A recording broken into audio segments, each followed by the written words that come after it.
Hello and welcome to the Broad Street Hockey Postgame. Ryan Gilbert here, along with Jacob Russell and Kelly Hinkle after the Flyers' 6-3 win over the Edmonton Oilers. Matvei Michkov, first star, 1 goal, 2 beautiful assists.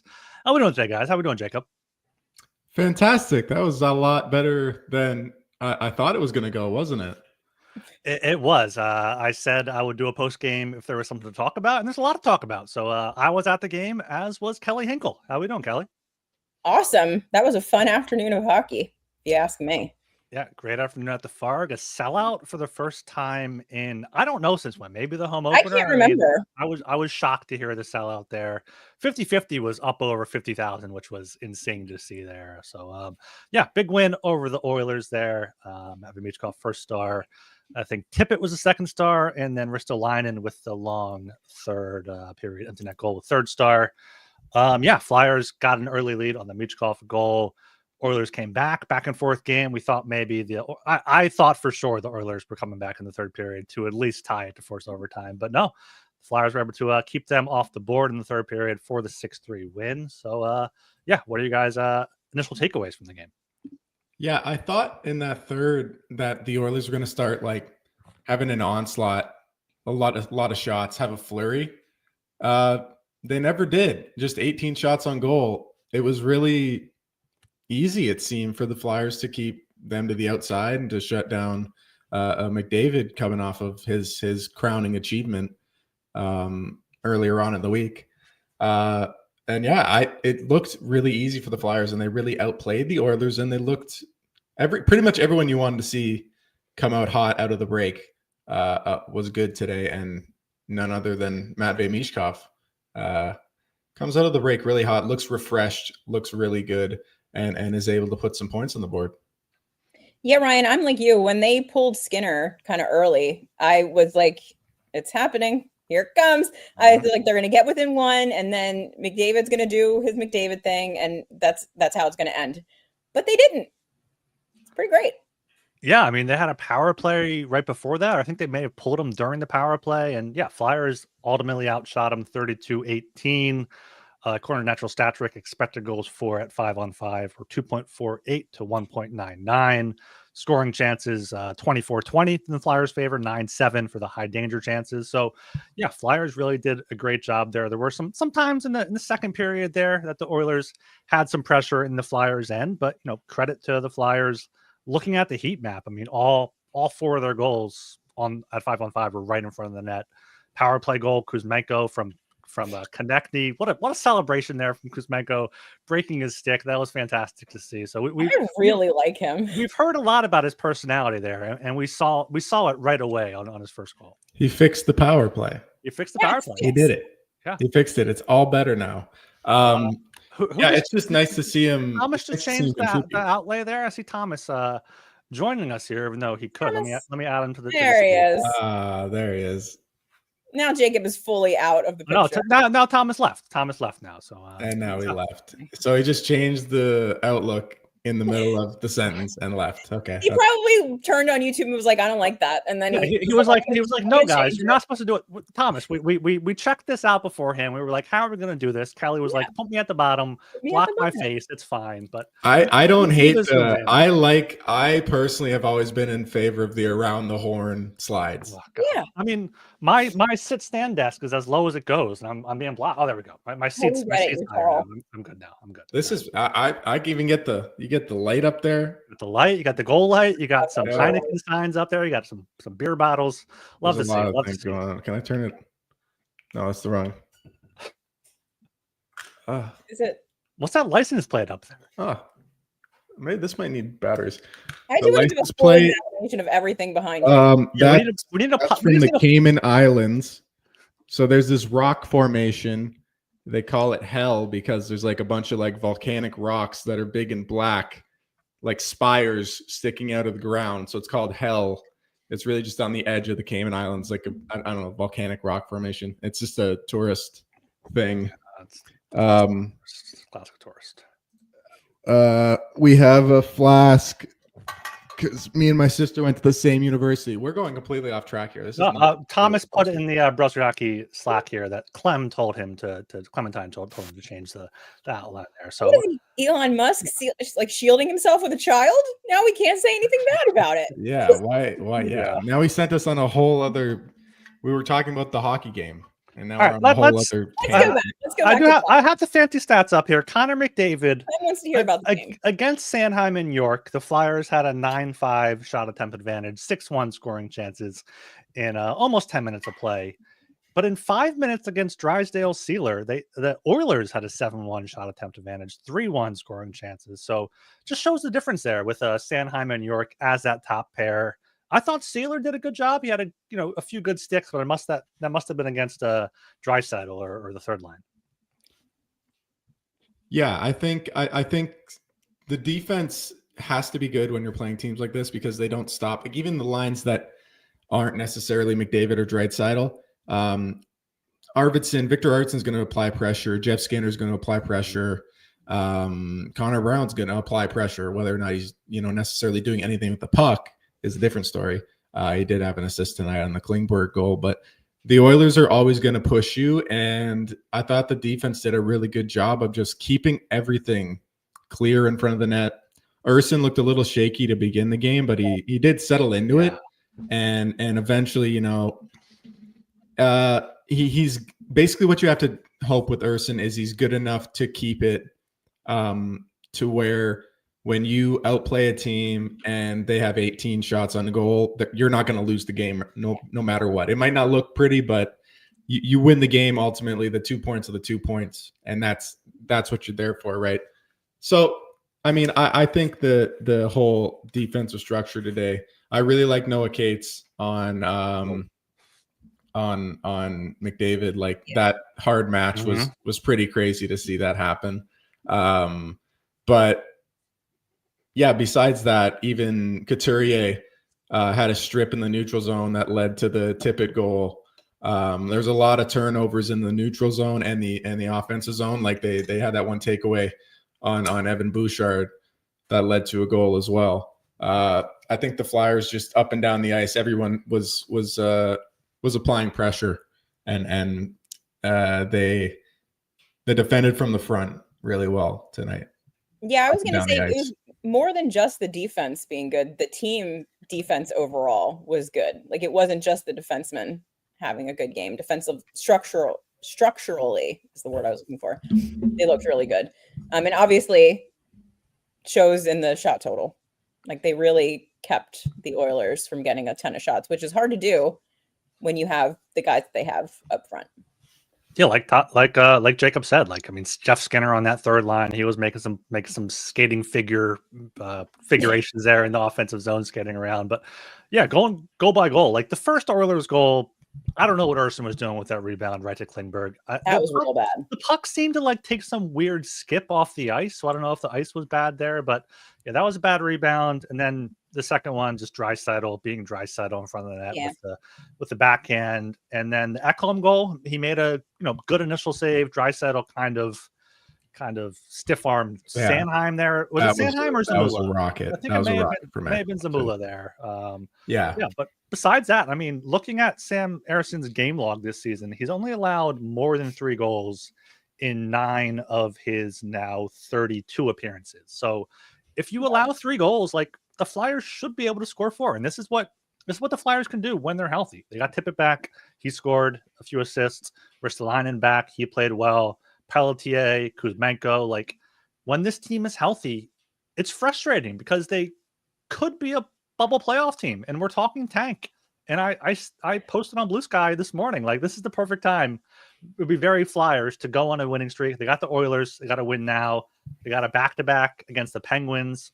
The Penguins are shit right now. So then they have the Jets. The Jets are good, but the Flyers, they have 6 games before the break. They could win 4, and then maybe Briere has more leverage. But yeah, back to this game, I really like what I saw out of the Cates line back together. I want to see that line together the rest of the season. Have that line together in the next training camp. Keep that together. love Couturier between Michkov and Tippett. Who knows if Morgan Frost finishes that Michkov pass to Couturier that he scored on there. So, yeah, finally Michkov has a good center to play with. But, yeah, I mean, all four lines were rolling pretty well. So I don't know if this is a hot take or not, but Peltier, I thought he was just like okay today. Like I didn't see a ton out of him where I was like, wow, look at this guy. Like, I mean, and I don't know how much you're supposed to expect from this guy. Like he's probably just a guy at the end of the day, but I feel like he and Bobby Brink are kind of like interchangeable. Mm-hmm. And so I would kind of like to see maybe them throw Peltier on that Cates line just to kind of see maybe what happens there. Like maybe because I like Brink on that line. Obviously that line's been very good as long as it's been together, but Brink himself doesn't do a ton on that line. So I don't know, maybe just throw Peltier on there and see what happens. I like, so what I'll say about Pelletier in his first game, just as, you know, like a debut, I think for a guy who knows he's going to be in the bottom six on a Torts team, I think he did a lot of the stuff that Torts would like to see off the jump from a guy who's new in the lineup. So I saw just a couple instances of him just, you know, he's not necessarily the biggest guy. He's not tiny, but he's not one of the biggest guys on the ice. But just chip into the zone, get heavy in the corner, throw a hit on the defenseman. Like it's simple stuff that I think he did to try and make himself sort of stand out a little bit, or almost fit in, right? Because, you know, Garnet Hathaway's the type of guy who's going to do that as well, right? And he's in the good books, you know, for eternity as a fourth liner, right? Like he'll be here as long as he feels like it. It seems like at this point, right? So yeah, I didn't hate that, but yeah, regardless of that, otherwise the lines really look like they clicked today. That Coots, I really like the Coots trio with Michkov and Tippett today. That looked really good. Really good. That looked really dangerous. It looks like the two guys can play at speed, and Coots is that sort of anchor who can sit back there, and you know, he makes that really nice play. Strips. I don't know if it was who it was in the neutral zone. I think it might have been Arvidsson, but he strips him in the neutral zone, gives it to Michkov, and then that backhand pass and the hammer home by Tippett, right? Like that's kind of the exact what you want to see from that type of line. That's the exact like reason you put them together.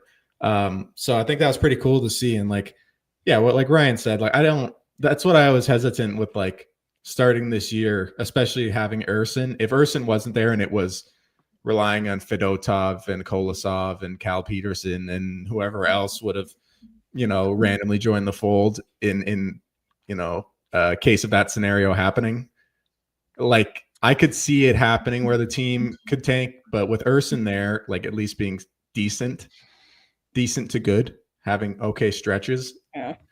This team has enough talent to win some games, especially against teams who aren't necessarily bringing it every night. You know, like I'm taking this team most nights over the Seattles of the league, of the Pittsburghs of the league, regardless of the context surrounding it, right? I mean, maybe, you know, the Crosby stuff, you can usually bet on the Penguins, but like skill on skill, it's there, right? There are teams the Flyers are better than, and they play a certain style that translates. They kind of play like a bottom tier team in like the English Premier League, where they just kind of like, we're going to park the bus. They're not going to score on us. And we're going to score once in the 93rd minute after falling down and laying on the field for 10 of the last additional minutes. And that's how we're going to win. And you can get some wins that way, and you'll end up better off in the standings. So it'll be tough to fully tank, especially when now everyone's starting to get healthy, and you see Risto, especially, I thought had a really solid game. That's kind of what the Flyers are missing. If you're not going to have a top defenseman, you might as well have a guy who's another, you know, guy who looks like he's a mid-pair defenseman pretty much anywhere in the NHL at this point, second pair defenseman. Well, that's been my argument against the tank for the entire time that we've been doing this. They've never been bad enough to be that bad. And no one wants to accept that on the tank side of things, that like, I know they're not great, but like they've never been bad enough to be a top 3 pick team. They're just a really not bad Yeah, hockey. no, there are quite a few things there I want to hit on, but seeing that Thomas is still watching and Jacob brought up the EPL, I want to bring up the what a finish. I think it was last week between Everton and Liverpool. Everton scoring in like the seventh minute of extra time. So I'm sure Thomas was watching that one. I'm sure he enjoyed that one. But yeah, I'll go ahead to how the Flyers compare to Seattle and those teams a little bit later. But like for this game, looking at the lines, the Flyers have depth at wing. Like Pelletier, looking at the lines, maybe you put him with Law and Konechny if you flip Kuzmenko, but otherwise, I mean, yeah, that fourth line with Paling and Hathaway, Pelletier kind of has to be that guy. Maybe you swap him with Brink at some point, but yeah, the Flyers' depth has always been at wing. Like that's what they're going to do, and I've been asking for Couturier with Michkov all season long. I've wanted Konechny up there, but Tippett might even be better with his speed. And we saw that tonight. They've only played Couturier and Michkov 250 minutes together this season. 56% expected goals for both of them without each other or lower than that. So Michkov needs that defensive guy in Couturier, and Couturier needs someone to help him out at this point in his career. Like you can talk about like buying him out. I looked at the buyout calculator. It makes no sense for the Flyers. He's not a fourth line center. He can still do some things. So like, I like him right there with two of the Flyers' best 3 wingers, I would say. Besides Konechny, you got to go Tippett, who has been very hot and cold this season, and Michkov as their second and third best wingers. Yeah, long term, I like Jet and Michkov with maybe a bigger winger, because I think Jet brings that sort of defensive responsibility, and he's quick, right? They can play at pace. Like it feels like it makes sense. But right now, yeah, I think Couturier is a good. He's not going to hurt you by playing with him, right? He's going to be smart. He's going to kind of know where to be on the ice, even if he's not getting there fast. And to make Couturier a somewhat positive offensive asset at this point, yeah, you're going to need to staple somebody who can lug the puck for him and have him just go to the net and use big long stick and just stand in front, right? I want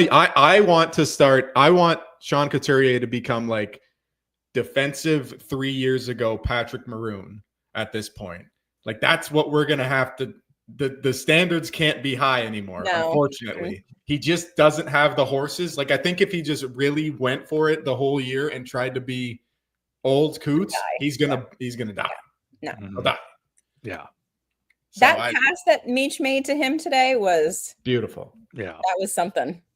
Yeah, and Michkov slows the game down to where Couturier's speed isn't a detriment on that line. And, Tippett has the speed where we saw him on his breakaway goal. Like, he used that speed to go get the puck and make the play. So it's obviously easy to say after one game where you beat the Oilers, keep these lines together. But at this point, keep these lines together. Like, you don't want to see Nick Delorier back in there. We love Tony Dick. I like Rodrigo, but those guys are AHLers. Yeah. Let's see how these 12 guys do. And like, even if they do trade Scott Laughton, bring up Rodrigo to play fourth line center or whatever, like maybe get a center in the trade. But these are the guys you're going to be moving forward with. Like maybe Kuzmenko you trade or you don't bring back. But besides that, we have to keep them. Yeah, we've talked about it. Yeah, we have to keep. I love it. Now everyone's joining my side, like with the Igor Zamula slander earlier on in the year. That's not comparable whatsoever. You're going to tell me you want Zamula in there over email? I don't think I want Zamula in there more than 40 times a year, but I think everyone's just hating on him. I think he would just. He had a pretty good game. He's fine. He's a third pair guy. Anyways, we're getting off topic again. My vindication is not important at the moment. Kuzmenko, like, listen, I think there's a chance he can be a guy who scores 25 goals. And it's not like a far-fetched thing. Now, does he have holes in his game? Obviously, he does. So does Owen Tippett. Like, that is the case. They're not perfect hockey players. But there's been a need for somebody on the power play who feels like they want to be on the power play. Yes. Everybody who has been on the power play feels like they don't want to be in the. They'd rather be on 5-on-5 or 5-on-4 in the case of Lawton, Paling, probably Zamula himself, actually. But yeah, so it's not. And I know me and Thomas talked about this a couple weeks ago, like keeping Kuzmenko versus getting rid of him, and it really doesn't make sense to keep him around for the team long term. But there's a benefit to having a guy who can score 25 goals and maybe higher, like who has almost scored 40 goals in the NHL. Like that, it's not like that was in 2015. Yeah, and as we see in the chat here, he can when he starts with a new team, then trails off. Hasn't been consistent. Yeah. We saw that last year when he was traded for Lindholm. The Flames loved him. He had, I think, like double-digit goals in like 25 games with the Flames, and then just flamed out. Like, but I'm when I say bring him back again, I'm like a quick little 2-year deal, and $3 million for a guy who has that potential. It might be worth looking at. I don't know.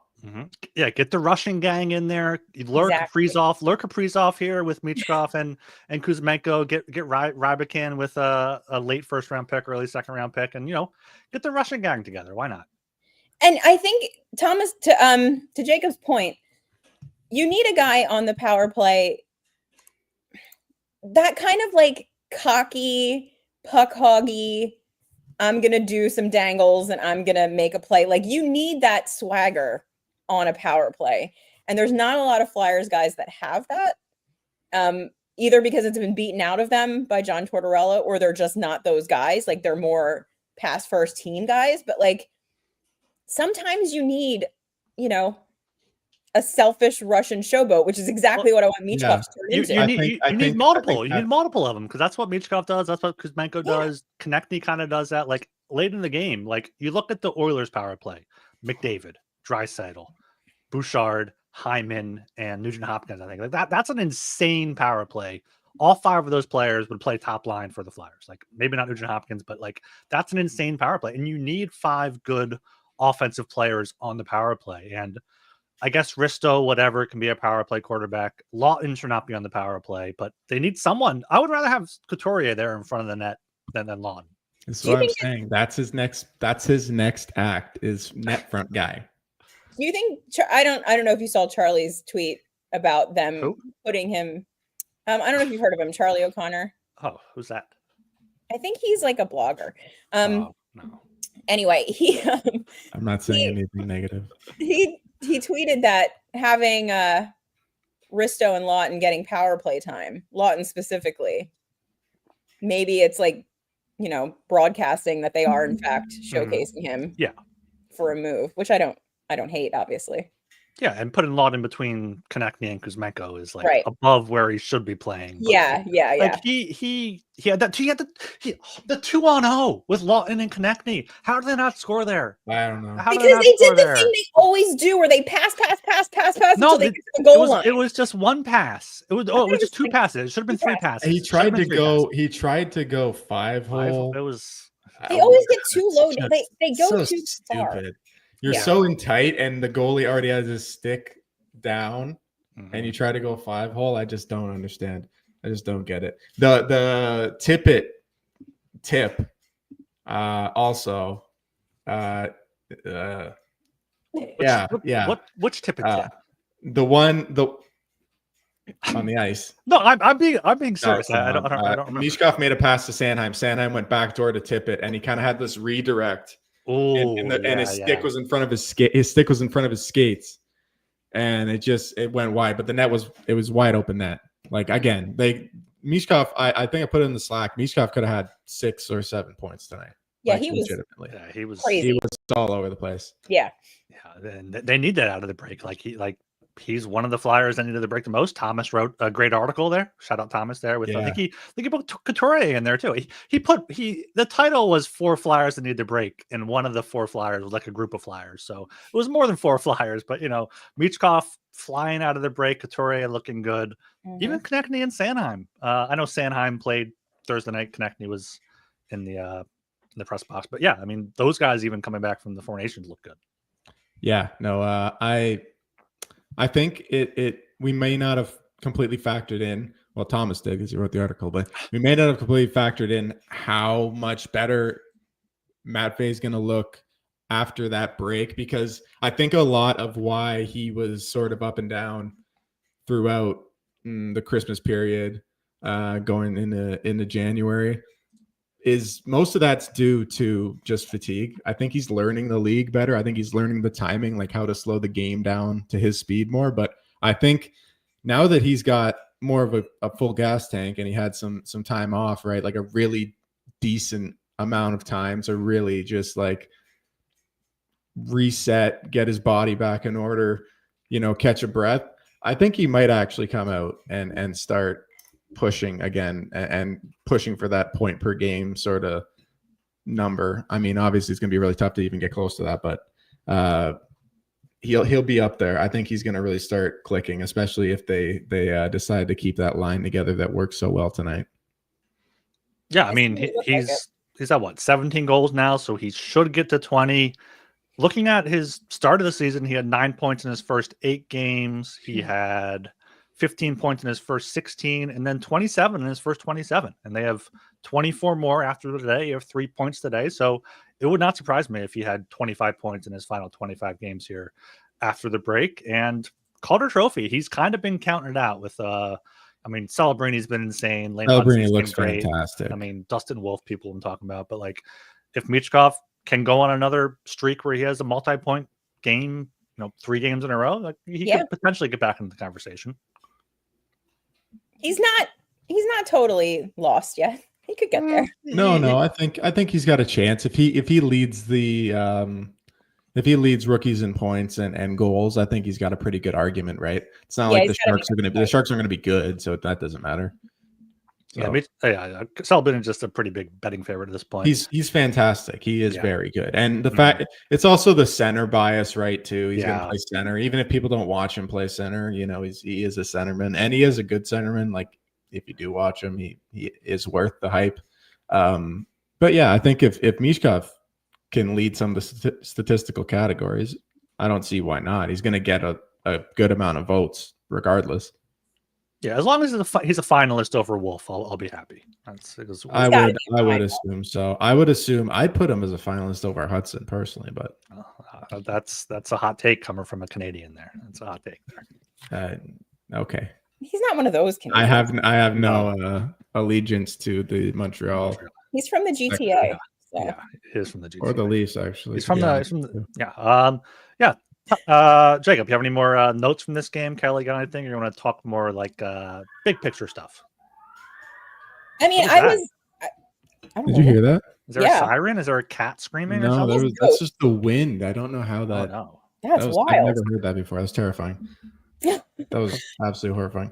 I was going to say I was really glad to see Tippett look so good in this game. Mm-hmm. Just after being out for so long, you worry a little bit how long it's going to take somebody to get back in to the swing of things, and he obviously did not take long, so that's good. Yeah, he looked really good. I need Owen Tippett to do more things. Yes. I'm tired of his bullshit. Like, I need more out of him consistently, and so hopefully this is like the start of some actual production and not just like one game and now we're going to go cold for 6 or something. Like, I really need him to do some stuff. Yeah, the problem I always have with Tippett sometimes is, like, you see him go on these rushes today and like blow by people, by Evan Bouchard, blow by, actual good skaters, right?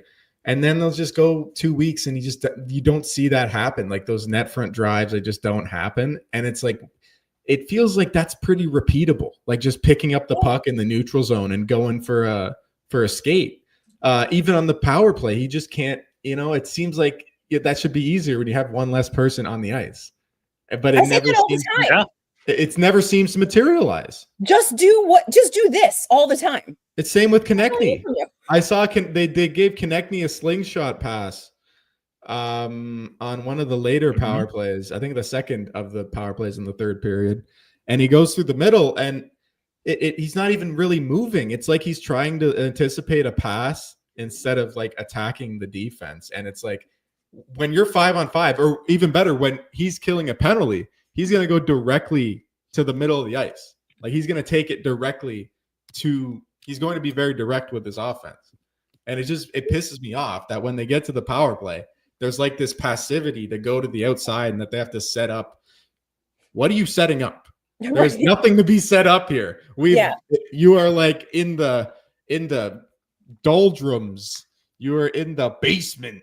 You're in the subfloor of NHL power plays. Like it's not like we're gonna bing bang this around and right. You don't have any strategy. So Dreisaitl's not gonna score from the red line.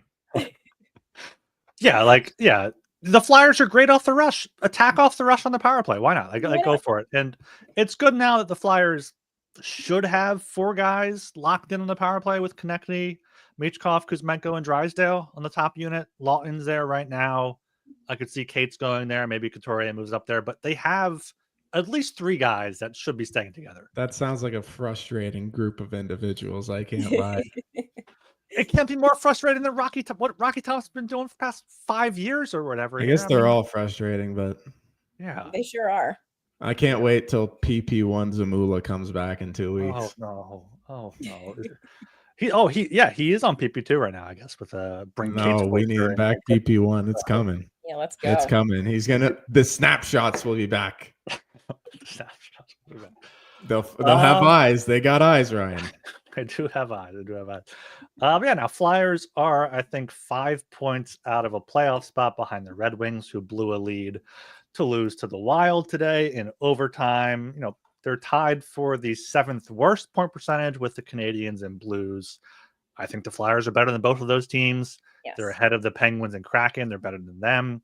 They're behind the Ducks, who they're definitely better than. I know they have some good young talent there. The Utah is above them as well. The Islanders, and the Bruins. Like the Flyers are decently in that mix. And I know fans want the Flyers to tank, and every ping pong ball matters. We've been one ping pong ball off before, but like right now, Tankathon has them as the 9th best odds, which is 5% at first overall. And 5th best odds is 8.5%. 4th best is 9.5%. They're not getting top 3, which is double digits. Like, no. And I've been thinking about this, like writing on this, like how important is culture versus a few percentage points in potentially getting a first overall pick? Like, it's sure you want every chance you can get, but we've seen these teams like the Sabres, like the Blackhawks, just have horrible culture. They can't develop anybody. So I feel like there is something to what the Flyers are doing. Yeah, no. So at this point, it's 5 points out. That's actually a lot closer than it felt like going into the break. Like now being 5 points out. I don't know what the games in hand are. I don't have that on hand. Detroit has 2 games in hand. Flyers have a lot of games played. 58. They do. Yeah. Detroit and Columbus both have 56. Yeah. Yeah. So I mean, it's still a little far off, but those teams aren't good. Like as you said, they're not good teams. It's again, the East is going to be a lot of pretty ass teams scrapping for that last spot again. But this is what I've been thinking about, right? You got the 3 first rounders, right? You're going to have 2 late first rounders, and you're going to have yours. As long as you get a pick in the top 15, I think there is a chance you could trade up at least a little bit, especially with a team like if a team like Buffalo gets like the 6th overall pick, 7th overall pick in this draft. Does Buffalo really need another prospect to drag in there, right? Their whole roster is under 24. Yeah. And they have another 6 guys that could probably play and replace the guys on their 4th line and not really matter, right? Zach Benson just showed up. They have a very young team still. And that's not even mentioning their defense, which is basically every first round pick of the past 5 years. Dahlin, Power, Bowen Byram. Even I like Jacob Bryson a lot too, and they don't even play him because they have all these young stud. I gotta bring my hand over here more. Defensemen to play. So I think there's merit almost to saying, let's go for a little run. Let's see if we can maybe do it. I don't think you have to trade away.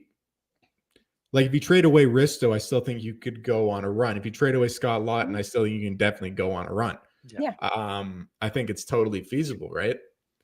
And I don't think you want to impede that just to try and move up to like 6 or 7 rather than, 15 to 12 again. Yeah. Also, there's no one in this draft that's going to, like, there's no Celebrini in this draft. There's no one in this draft that's going to like instantly improve this team. They'll be good. They would be good players, but Good players, but not, you know what I mean? Like, is anybody like head and shoulders better than like Jet? I don't even know. I would think so. My question was, the top 3 guys probably. Is anybody going to make the Flyers roster out of camp? Like, definitely. I don't think so. And the Flyers, that's kind of their thing. Is like, all right, go back to junior, learn some skills, and maybe Misa's get a 5-game really tryout. Misa's very good. Yeah. Misa I would imagine is probably going to.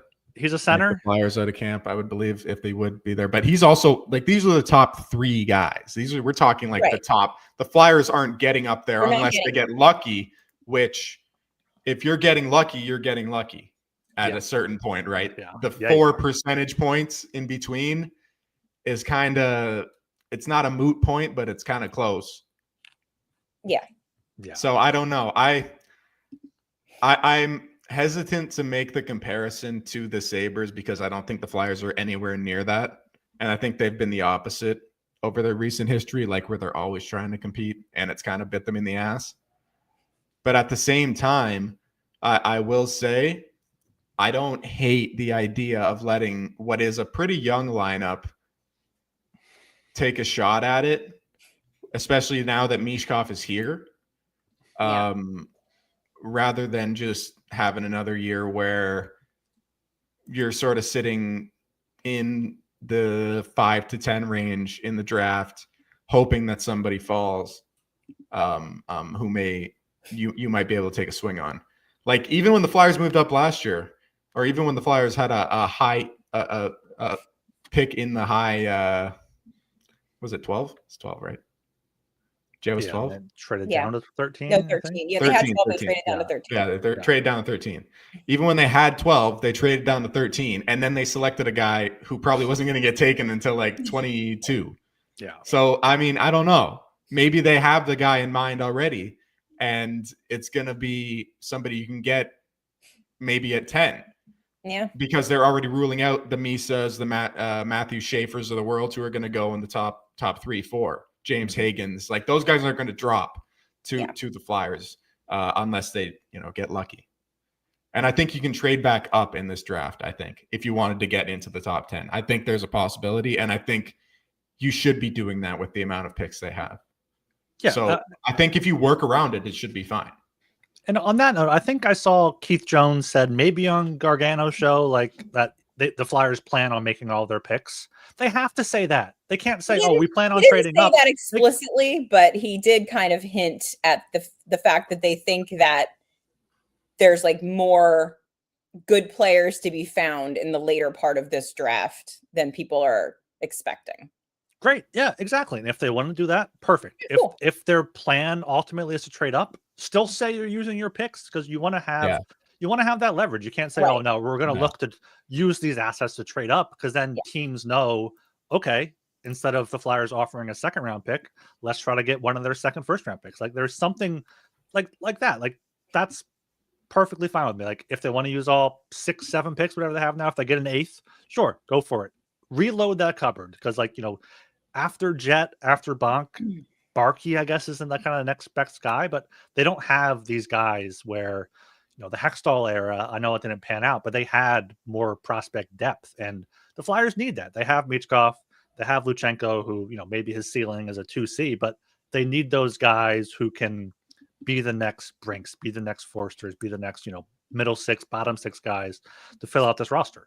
And prospects can be traded too, right? Yeah. Like that you can get guys to turn over guys in your system already, right? Like the Sam Mutuamalas of the world who looks like he's just going to sit in Lehigh Valley until he figures out why he sucks.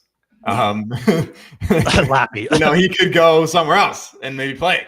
because he's a second rounder, and maybe some teams like, hey, this guy scored a lot in the AHL and is a second rounder.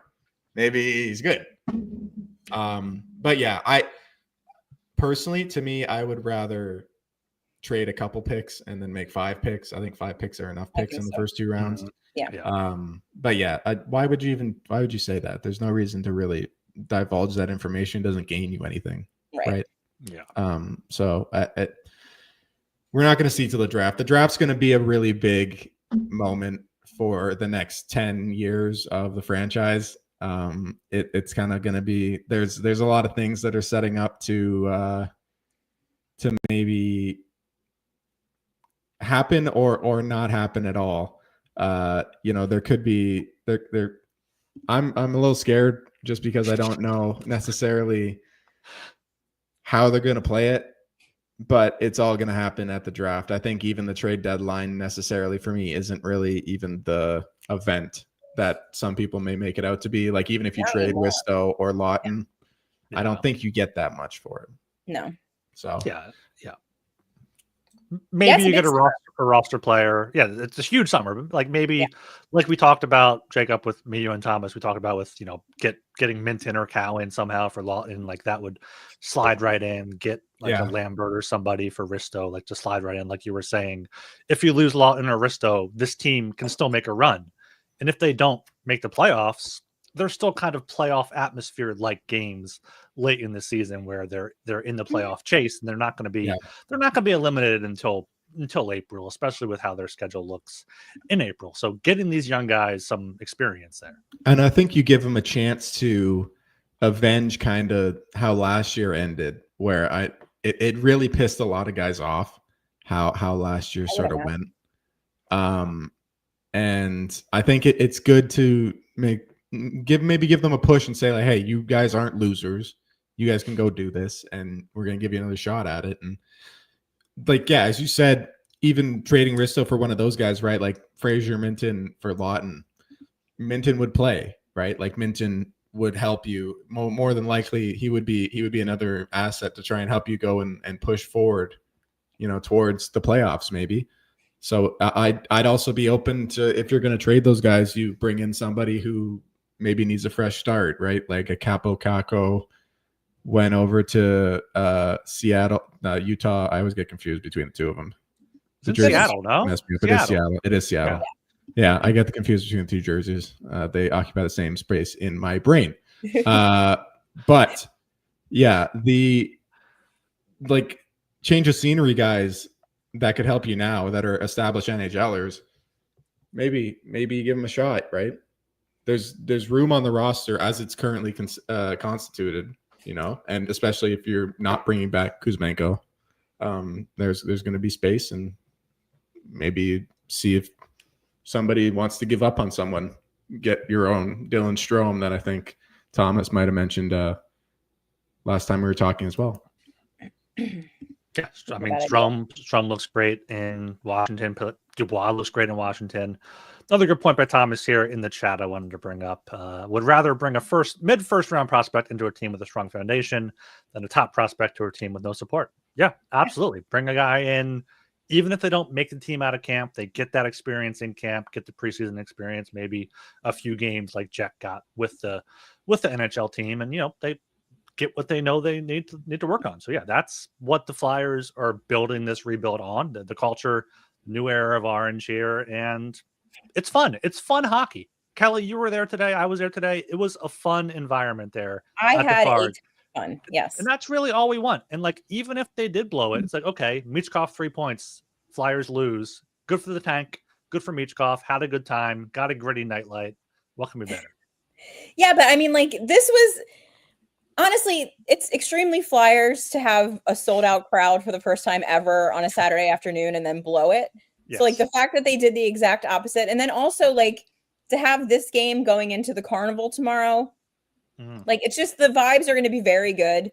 And I feel like that always helps everything. When the vibe in the building is good, it helps the team. When the team has good vibes, it helps them. Everything's looking really good for this team at the moment. I mean, relatively, Yeah. they're not looking good, but like Well, so the Flyers looking pretty good. yeah, there's kind of this like thing that has persisted online that like over the past few years, whenever the eyes are on hockey or on the Flyers in general, they just manage to faceplant. Like something in Philly happens, or the season ends, like football ends or something. October baseball ends and the Flyer season starts up and they go 0-10, right? Yeah. And coming out of Four Nations, it seemed like there's a lot of focus on hockey in like the wider media. And I think that's also why you saw the building, as fired up as it was, or partially the reason.